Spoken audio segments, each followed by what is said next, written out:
Ayun. 100 meters na lang. Why? Dito lang pala sa Gedli. Pwede na natin tawagan to. Hindi kaya ito. 15. Ay, ito. Suki na natin. Excuse me po. Hello po, nandito na po ako, ma'am. Kasi ko sa loob, sir. Ah. Thank you. Saan po yung ano nila? Ah, okay.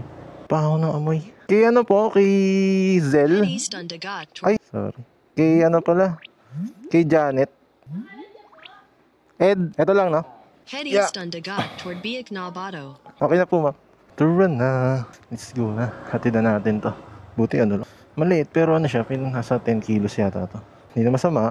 Hatid na natin to at parang ano, iisang location lang sila eh. Which is good news dahil may dagdag pa tayo papunta dun. So let's go. Pagswerte ka nga naman, oh. 260 meters na lang dito sa ano natin.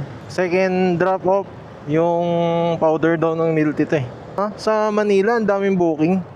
Tapos feeling ko kayang kunin lahat eh. Pagka kung i-ano mo siya, i-swipe mo, pag swipe mo, sure ball makukuha eh.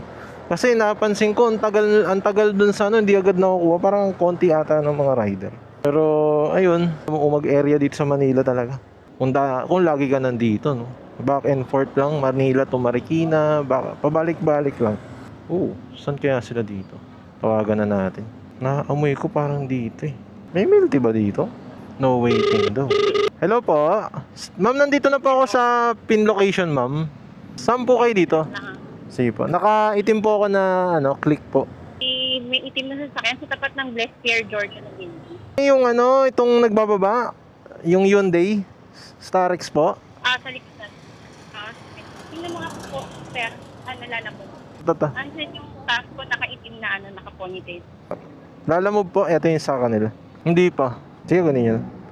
Bale, ang ano niya, lahat to, 70, 76? Sige.